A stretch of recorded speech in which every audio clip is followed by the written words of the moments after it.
You heard a little bit of our history. It stood up. That's impressive. I really did. But this, my name's Bruce Williams, and I live in Granbury, Texas. And this is my wife, Susan, who I was referring to throughout.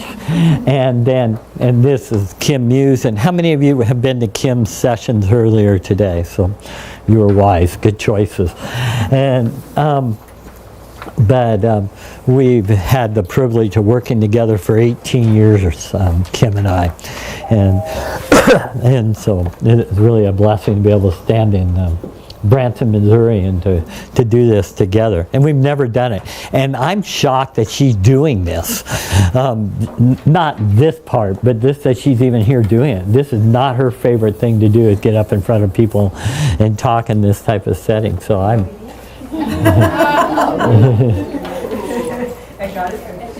What was that? And God is good. Yeah, and God is very good. May I pray? Father in heaven, we thank you. We thank you that you are such a kind and gracious and loving God to us as your children. Thank you for drawing us, calling us into yourself. Father, for giving us the ears to hear the beauty of the gospel, for the eyes to see the beauty of your holiness. And Father, we ask that you would just use this time in our lives as well to further your kingdom here on earth as it is in heaven. Help us to see rightly the things that you have established in your word. And we praise you for that. And it's in Christ's name now that we pray. Amen. How many of you are administrators? Just to get a lay of the land here. Just a few? Okay. So the way Kim and I are going to structure this, she is very good with details. And I am more of an idea, visionary type person. And so I'm going to lay out some principles, and then Kim will give you real specifics, all right? And so, as I mentioned in that last talk, that I end up going to many situations, school-wise, and asking that question, what is your discipline policy? And what I mean by that isn't this, we love discipline or anything like that, It really is, how are we going to handle discipline? And there's many different ways. Susan likes to bring this point up. There's principles and there's methods. There's principles and there's methods, and they are distinctly different. And I didn't get to this in my talk, but let me just share with you a definition of principles, if I can find it.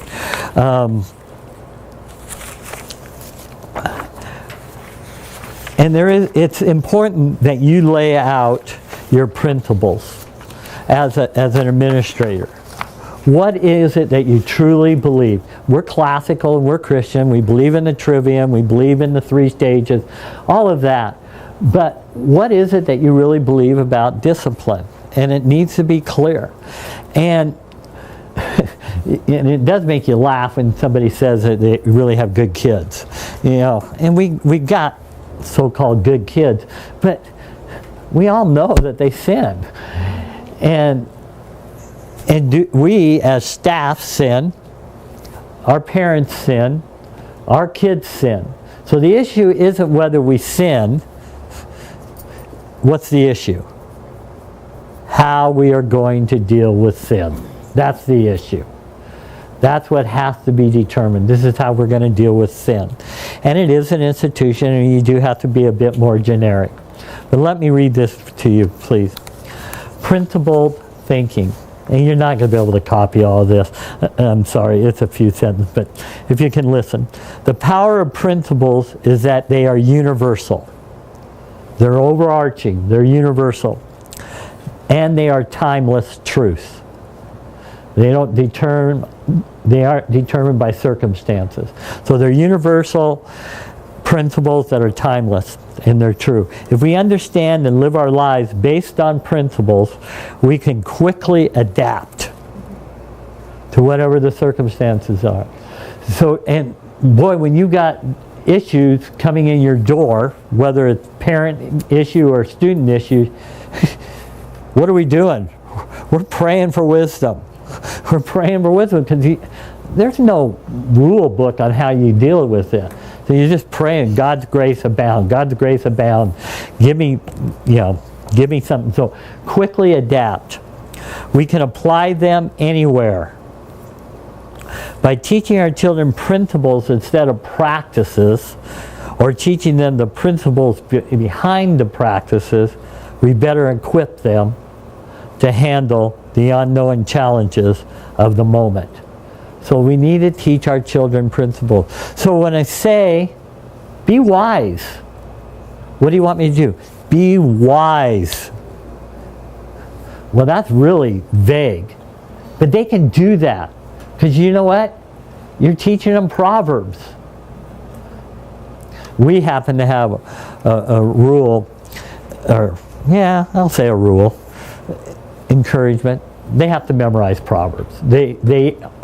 Each grade there's 2 chapters of Proverbs a year. So I don't have any of my staff in here. I wonder why. I think that, this is our 3rd year of doing it down there, but they're up to chapter 9, the older kids. Where are some of your students at now? Probably 17. Because she's in the grammar stage with those high school kids, so they're up to chapter 17 and they've got memorized.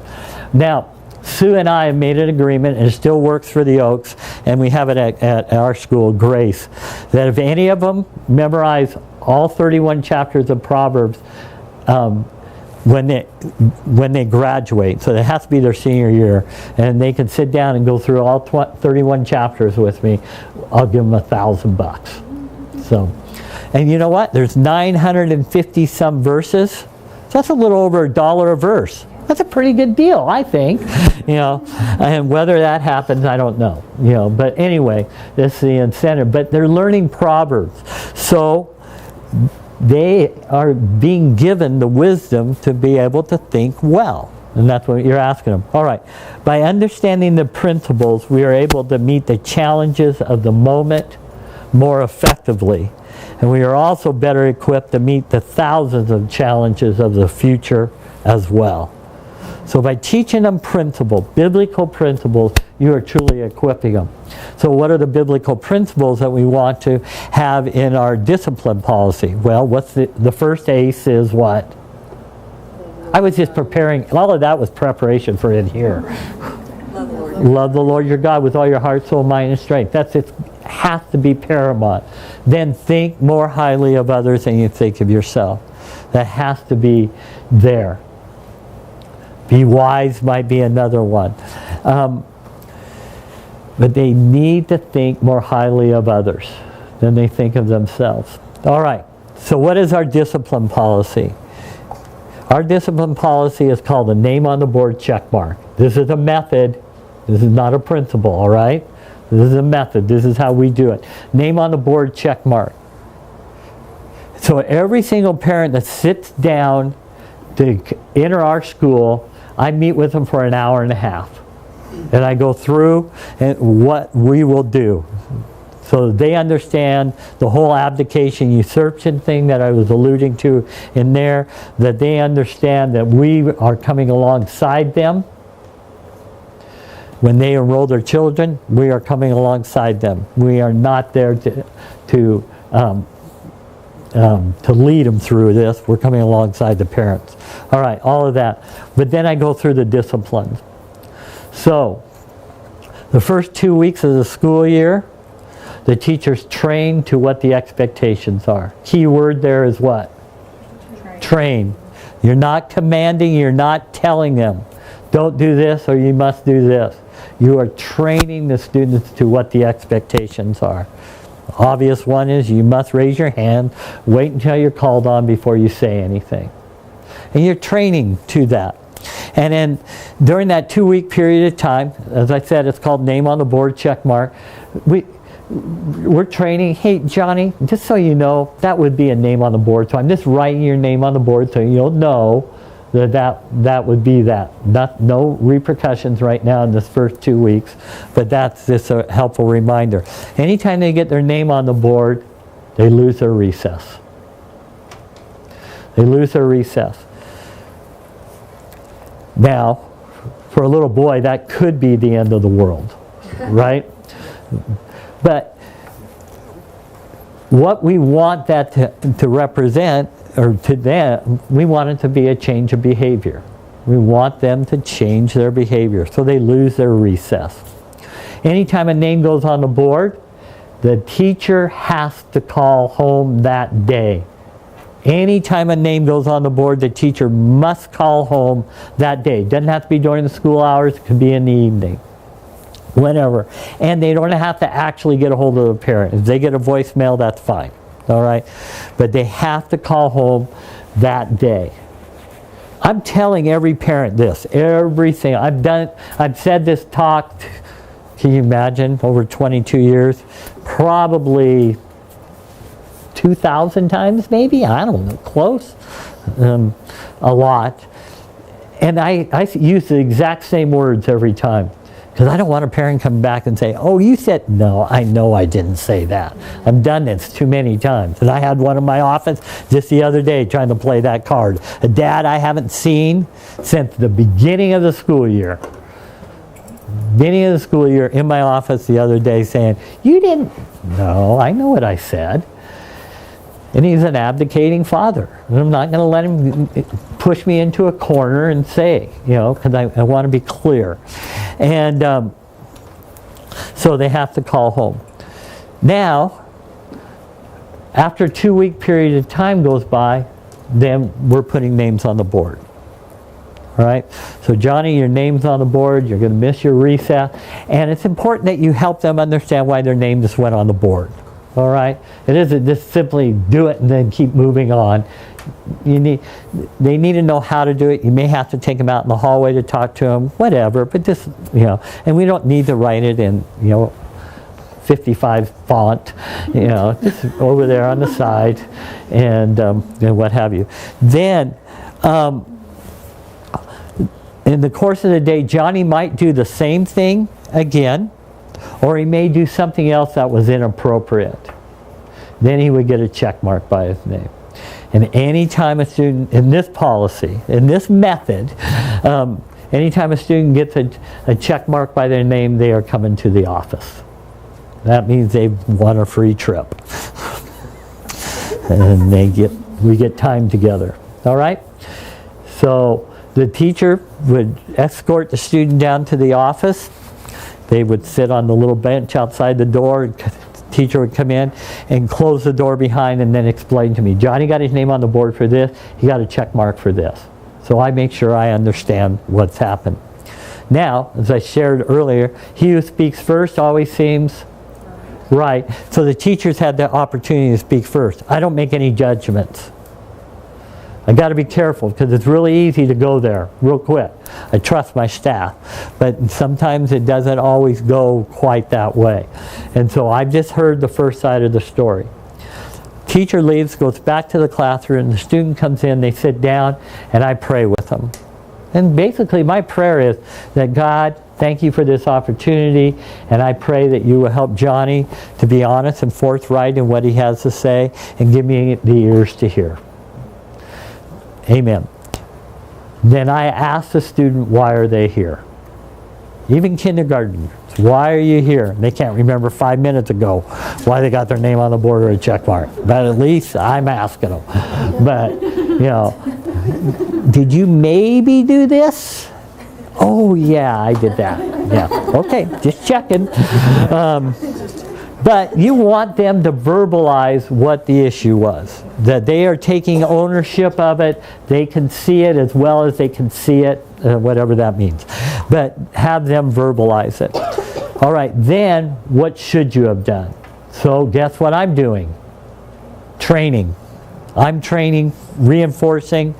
What should have happened? So what should you have done, Johnny? Well, Mr. Williams, I should have raised my hand and I should have waited until it was called on. And you help them with that. All right. then what do we need to do to make it right? Now, I'm really dogmatic on this. I would encourage you to be dogmatic. This is beyond method. This is the principle. 1 John 1:9 says what?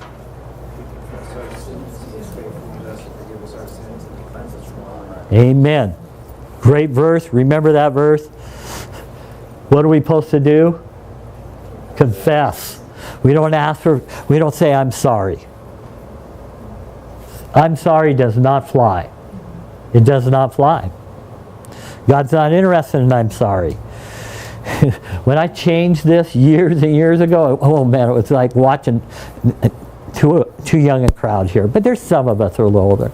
Fonzie on Happy Days, what couldn't he say? I'm sorry. He couldn't get I'm sorry out for his life. It's not like that. But it was really interesting how many kids could easily say I'm sorry. It's just easy. It just flows right off their tongue. Ask them to say, will you please forgive me? Oh my goodness. It was like, yeah, somebody taking their tongue out. And it was transformative. It really was.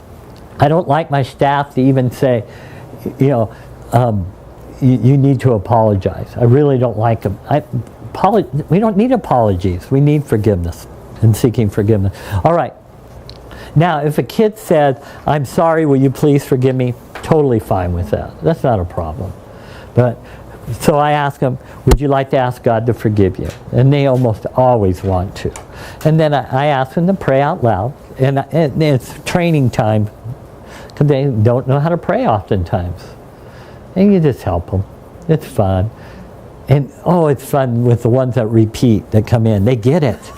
They get it. They know how to do it. And it isn't, they just, it's fun. It's fun to hear their prayers. And it's encouraging. So they pray and ask for forgiveness. You do have repeats, yes. Doug Wilson says it so well. I love this. You have more than one child. Do some children need more baths than others? Yeah, they do, because they get dirtier than others. Some kids need to ask for forgiveness more often than others, because they sin more often. And so you're just helping them take a bath. And it's really a blessing to be able to be a part of it. And so then now what do we need to do to make it right in the way of restitution, so to speak, but resolving it? I need to ask so-and-so for forgiveness. And I ask them to work on the wording, especially the younger one, but making sure. And then I close in prayer, walk them down to the classroom. The teachers come out into the hallway, and then they'll ask for forgiveness. The principle here is that the seeking of forgiveness has to be as wide as the sin was. All right? Now, I don't treat blurting out in class that way, because they'd be up in front of the class asking for forgiveness the whole day. And I don't treat blurting that way, but by and large, they need to ask for forgiveness of whoever was exposed to the sin. So I ask the teachers to literally get, on the little ones, get down on a knee and get eye to eye with the student. And then, see, you're not even going to, you might as well have a chair. And get right there in their eye, and then, will you please forgive me? And then it's important that they what? Name it. They don't get to be vague on this. They don't get to be vague. They don't get to be dismissive of it. You want them to be specific. Because you're loving the kid. What are you doing? You know what you're doing? If you can imagine them carrying around a backpack full of rocks, sin encumbers. It drags them down. And their parents aren't investing the time into them to help unload these backpacks. We have a saying at the school. You haven't heard this. Name on the board, the kids respond, go make it right. Name on the board, go make it right. As soon as they can make it right, and I've got this one little African American girl in our school that I just love.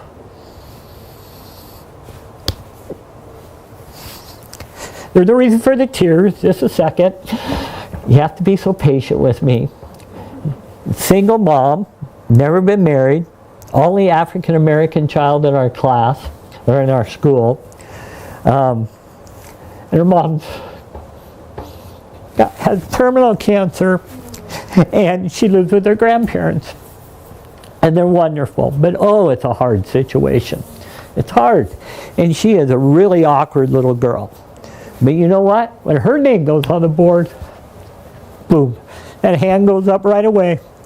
And she, Mr. Taylor, will you please forgive me? That's her teacher right now. And she's good about it. And you know what? I don't know if this is wrong to say on camera, but, you know, she's Catholic, and she gets this. And it's cool. It really is cool. She carries around so much condemnation, though, and you just hurt for her, and she wants it off her back so bad. But anyway, you're unloading the backpack. You're taking those rocks out. When that kid comes and he's distraught in the morning because he's got unresolved issues at home, you're just helping him take that backpack off. And what a blessing. And they just float around all day. Because they don't have that weight to hold them down. And it's cool.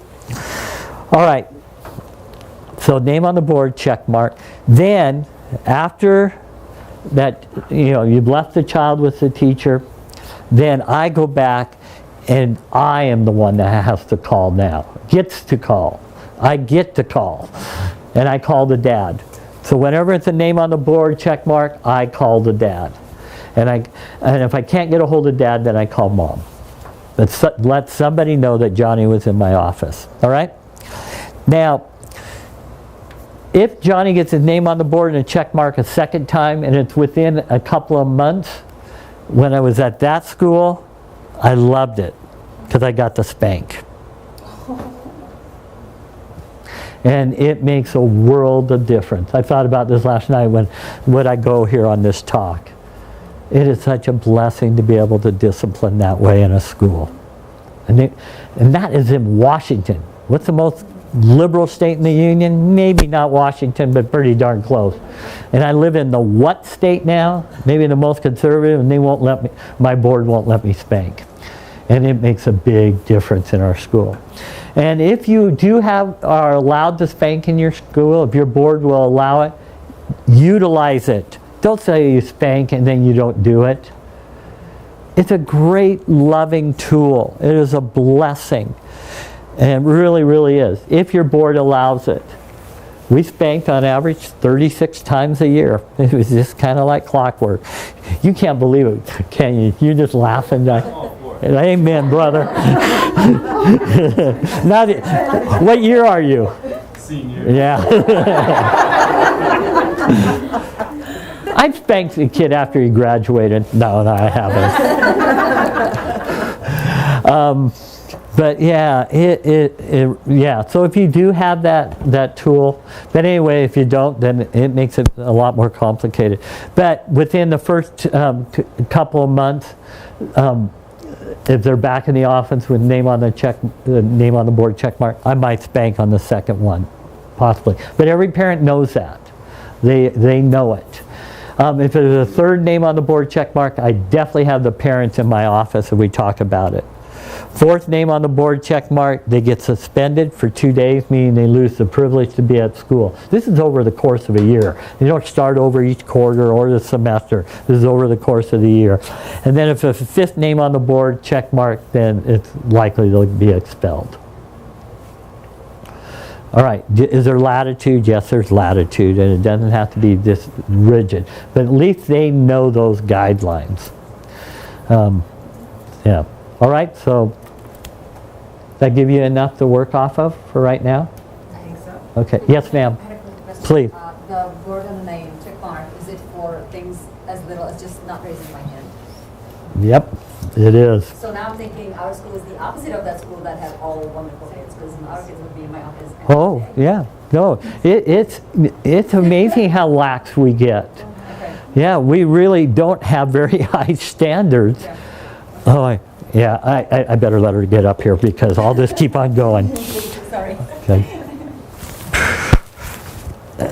No, not you. I'm just saying, No, I mean, you don't have to apologize. No, that just gives me more. I see things you can't believe when I go on accreditation visits. And then I could go there for a long time.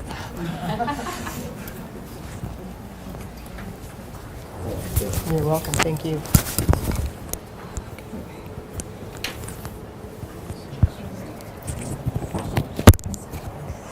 All right. Well, thank you for being in the session this afternoon. My name is Kim Mewes, and I am in my 21st year at the Oaks Classical Christian Academy. 10 years teaching 5th grade, 7 years doing something called head of grammar school, and now I'm back in the classroom. Yeah. And it's, you know, and I'm saying that a little tongue-in-cheek, but all the time that I did head of grammar school, a privilege, a blessing. What Bruce is speaking on resonates, and now I understand it at a much deeper level than I would have if I had not been given the opportunity to serve as head of grammar school. And but truly God called me to be a teacher. And so I would have people say, "What do you do?" And I'd say, "I'm a teacher." I'm an administrator. So I'm back to being a teacher, but you know what? Teaching staff and teaching students and being called by God to do what He has equipped us to do is whatever the title is. So just be obedient and do what God calls you to. One of the things that I wanted to talk about with discipline is just how you actually implement it in the classroom. Because as you listen to it, first of all, the understanding is, how do you feel about discipline? When someone says, we discipline our students, or there's a discipline policy, if your first gut reaction is, ooh, that's bad, or, oh, I don't want to put a name on the board, I don't want to have to discipline my students, then it needs to start with us understanding rightly what discipline is. It's discipleship, it's heart transformation, it's a culture of grace, not a legalistic culture. It truly is giving your students the freedom to love what they're doing in the classroom because you've put up great fence lines. And so when I would visit with the little ones and they'd come in and they'd have their name on the board and we went through the discipline policy, I would say, you know what your teachers are doing? They're putting these wonderful fences in place so that you can have a great time in the classroom. So we want to love you by putting up those boundaries, and we love our students the best when we're very clear about what the boundaries are. So when they walk into your classroom, what is the benefit of the discipline policy being school-wide is they don't come from one class to another class and have great variation in what the discipline policy is. That's the opposite of loving our students, because we are always training. So if one teacher is training with very clear guidelines in the classroom, the next teacher is really enjoying the kids being their friends and having very open policy. We're not loving the students because they're having to all the time figure out what is it that this teacher wants, what is it that this teacher wants. So we're not teaching a principle. We're not teaching a godly principle of being respectful of authority. And that truly is what we want to do, is we want to say, why do we discipline? Why do we have a discipline policy? It's so that we can become more like Christ and our hearts can be transformed and we can take care of sin when we sin, and we can restore relationships. So if you think of all of those pieces, you're really saying, how do we love one another? How do I love you and respect you? How do you love me, respect me? And how do we function in a classroom so that we can learn as much as we possibly can? We've got great stuff to do. And so what are the things that make that happen? So the first 2 weeks of school, they actually are really fun, because you have so much opportunity to teach and train. And so you're explaining, okay, we're going to go to recess. What do we need to do? We're going to line up. First of all, what's the line look like? If you teach kindergartners or first grade, even second graders coming back to school, as I discovered this year, the first line looked like a mob. And so I'll just look and say, you know, not a line. We can study lines in math, and that is not a line. I do not see a starting point, an end point, and straight in between. And so we're gonna practice again. So let's send them back to their seat. Let's practice again, and then praise like crazy. Awesome, wonderful job. Now, next thing, the line is there. Now it needs to be straight. And it needs to be silent. So we talk about putting our heads behind the next person's head, which they love to play with because some are taller and some are shorter. But you enjoy the process of training them. So you want them to know what the standard is. So we're going to line up, we're going to be straight, we're going to be silent, now we're going to go to recess, and recess is going to be great. And if we don't make it out of the hallway and down outside with a straight, quiet line, we'll just come back and do it again. And it'll take a little bit of our recess. What do you want to do? We want it straight and silent so we can get outside. Okay, good. So out you go. But you practice, you're training, you're helping them. We want their shirts tucked in. Okay? And again, why? Well, we're in a school situation. We have a uniform. A uniform shows that we're at school, at our job. Their binder is their office, and we want them to look sharp and be pulled together for school and ready to hit the day running. And so tucking in that shirt it's something that's, the foundation of that is much deeper than whether or not a shirt gets tucked in. Am I loving my neighbor? Am I being obedient to the standard? Do I love the place I'm at, and do we look like Oaksters? Or do we look like we're at the school for sloppies?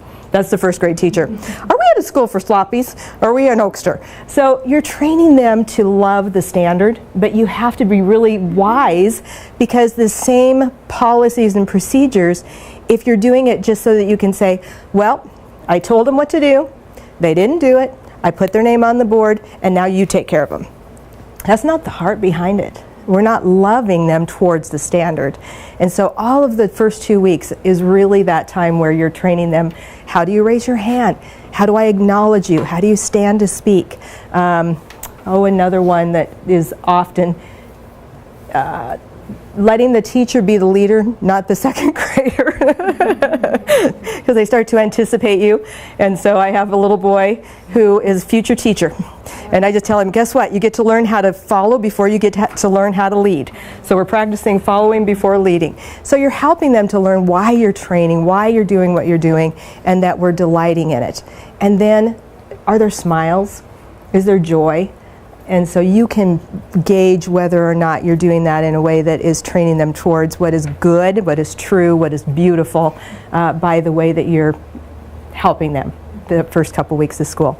And it is fun to see the number of names, check marks decrease. There are some students that come in, there's a day where there's 20 check marks, and you think, okay, Lord, we've got some work to do. And at that point, if tomorrow isn't less than 20, that's when you call home. Hey, you know what? This isn't officially name on the board phone call home, but what I'm noticing is Johnny has trouble with blurting. And so could you practice at dinner the raise the hand game, and so that he can do a little bit of practicing so that when he comes back to school tomorrow, he can see less check marks on the board, because you really want them to be successful, so that by the end of the 2 weeks, they're all saying, okay, I understand this. And really, I feel safe because I know what the expectations are.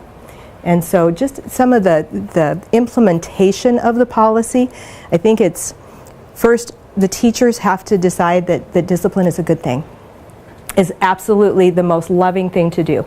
And our students now, why do I discipline you? And they will respond, because you love me. So that's the place you need to get in your school, to where the students and the teachers and the parents realize that this is the most loving thing you can do for your children and for your school, and for the teachers themselves also, because it is a delightful place to teach when you're working in unity towards making your hallway smell like fresh baked bread. Because you can look and smile at the teacher that's leading their class down the hall, and you can see the little one that's peeking out around the corner, and you know you're working together. So you're working as a team to help train the students to really love what they're doing. So I can't imagine teaching in a school without a discipline policy now. And it was hard when I first came, because I did come from a school that didn't have one. And I thought, wow, that seems a little hard, a little harsh. I really don't want to put names on the board, and I certainly don't want to take anyone to the office, because that just shows that I didn't do my job. Oh boy, that is wrong thinking. No, I need to love my students enough to want to visit with the principal, and then I became that. God has a great sense of humor. And then also, one of the sayings that I had for them is, hey, you're in a bramble bush, and this is Paul Tripp.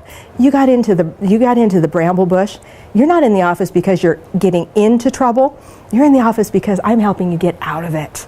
We want to, you're stuck. And if you keep going the opposite way, you're just going to get in deeper, and it hurts. So let me help you come out of the bramble bush. Let's take care of the sin. Let's seek and be forgiven. And I love walking back to class with students after they've been in your office, and there is absolute true restoration, a heart change, and they are skipping across the parking lot. And that's after I gave him a spanking, and that was interesting too, is just learning how to be able to do that and believe that that was the best thing for the student. But to have them leave the office with a smile, you could see the shoulders. They're forgiven. It's the gospel in action. And then they go back to the class, they ask the teacher to forgive them, and back they are in their seat, ready to go. So yeah, it is a foundational piece of a culture of a school. And that's, I think, the point that I wanted to continue to make. Your school culture really is going to be affected by having or not having a policy that brings staff, teachers, parents, students all together. So. What time do we have? We've got 10 more minutes. Do we? Yeah. Are you up? I'm trading off. Okay.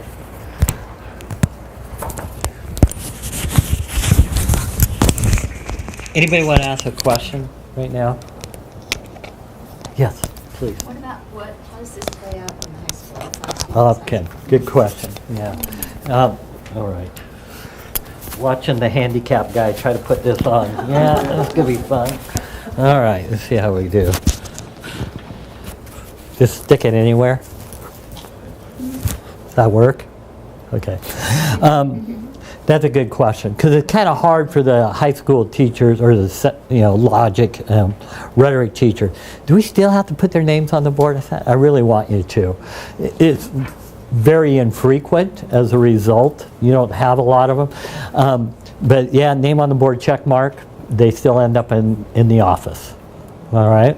So it doesn't change. Obviously, we don't spank. I think I spanked a sixth grader once in all those years. That goes away. It isn't necessary when you get to that age.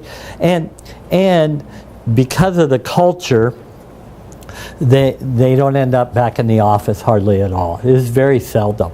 Now it might be because the secondary teachers don't do a good enough job like holding the kids accountable, and so that's our job, to be in the classroom and watching and seeing if that's happening, because they're blurting out. All right, good. If a child blurts out, what are they saying? I am more important than anybody else in the room. That's the exact opposite of what our ACE card says. Think more highly of others than you think of yourself. So you just help them. Understand, they don't think of it in that way, but that's what they're saying. I'm most important right now, and what I have to say trumps everything in the room. Well, gosh, you put it that way, and they start thinking, yeah, that's probably right. And no, I don't need to behave that way. And so you help them with how to behave. What you can, and this may shock you, and I don't know, hopefully it doesn't, because you're doing it well. I hardly ever had to call a parent about homework. We just never, is way overstated, hardly ever had homework issues.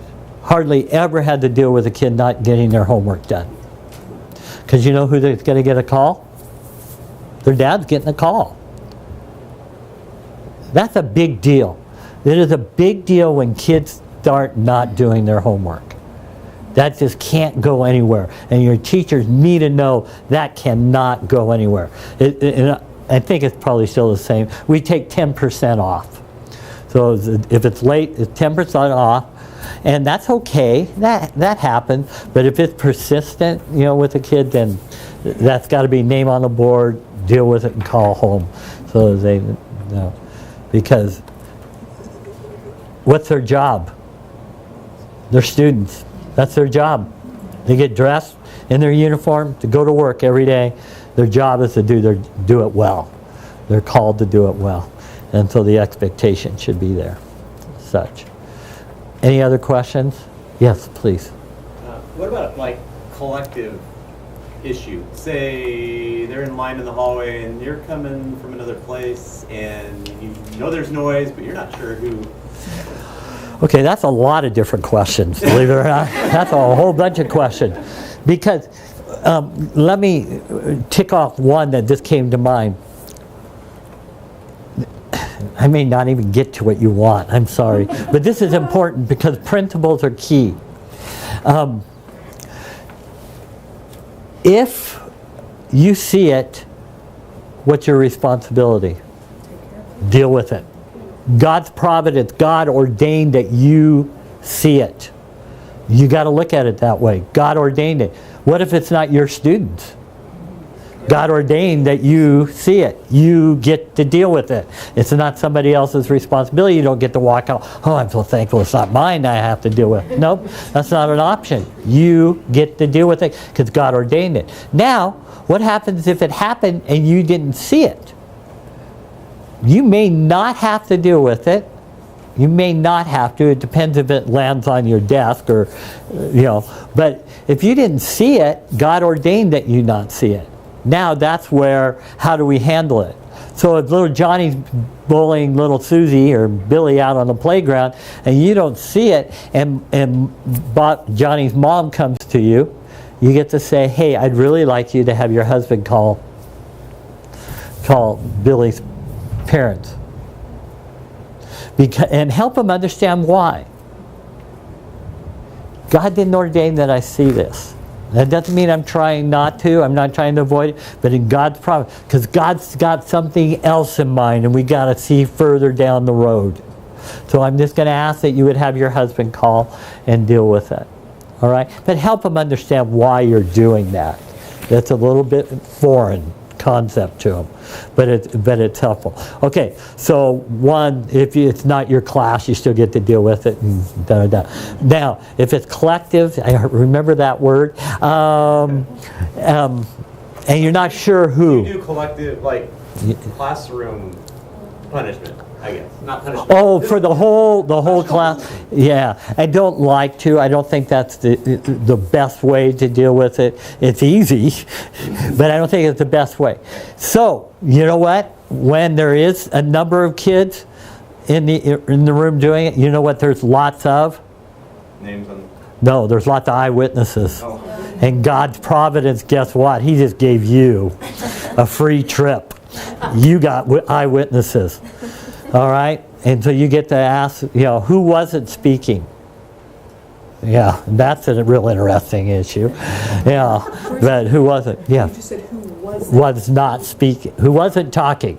Who zipped their lips? Walk us through that, just because we do 5th and 6th. So say you walk in and you hear there's talking and you're guessing there's maybe 8. But you probably saw 1 or 2 anyway. Okay, so they're disqualified. They're out the window. It doesn't matter. But who was talking? All right. Now, you got to talk about integrity, about the principles here. You're loving one another. You're not telling, because there's defiance here. We need to deal with it. And you walk through that, okay, and help them. They still may not, and you can't make them, but there will be other times when you want to say, hey, in history, just bring up examples. Were they loving each other in this event? In history? Were they really thinking the best of each other in this event? Okay, how would that look in our classroom? And you remember the time when they were talking and they weren't honest. Okay, how would we deal with that issue again? Okay, so it'd be something like that. But if God gives you an eyewitness, use it. So, out on the playground, Johnny and Billy get into a fight. Our rule at the Oaks, I haven't got into, it's not a grace because we can't spank. If there's 5 things that they go to the office for. This is important. So automatically, no name on the board, no check mark. I can really go around an issue to get to it, can't I? Is fighting. That's just automatically you're to the office. So can you actually go a little more in detail on fighting? Well, if it's anger, if there's anger involved and there's aggression, that's fighting. Okay. All right. Inappropriate language, automatically an office visit. Lying, cheating, stealing. I lump them all kind of together. So cheating on homework, cheating on a test, cheating on a quiz, looking at somebody else's paper is stealing. Lying, cheating, stealing. Those all are automatically to the office. And then blatant disrespect to an adult, automatically to the office. They're gone. All right? Now, fighting out on the playground. Two little boys are getting into it. And you see it, you go over, you take care of it. What are they going to tell you? He did it. And the other one's going to say, he did it. Okay. Was there any witnesses? That's what I want that teacher to find out who's out on recess or whatever. Did anybody else see it? Nobody else saw it. All right. God's providence. They get sent to the office. They share their stories. They don't line up. You have to be really wise right now. And you may not have all the answers. And guess what? If God doesn't give you all the answers, you can't create them. You don't have to go all the way down that road. But you still get to call both dads and say, hey, you might want to check this out when they get home. And have the dads figure it out. Because ultimately, they're responsible. But you know what happens? This is what's beautiful. When it happened the first time, and it's happened many times since, those kids come in and they sit down and they know it's a good culture. And they say, it was my fault. I started it. Did he hit you back? Nope, he didn't hit me back. Do you want that type of a culture? You better believe it. Do I still spank the little guy? Sure, but I tell him, ooh, that was good. And I wanted Dad to know it was beautiful. I wish you could have been here to see it, type thing. But it's beautiful. And you want to create that type of stuff. And you tell kids, you know, you have your morning meeting and say, I just want you all to know, you don't have to be specific who the child was, but this was great. This is how we should love one another. We're thinking more highly of others than we think of ourselves. All right, are we out of time? Yeah. All right. Yeah. We're out of time. What can I say?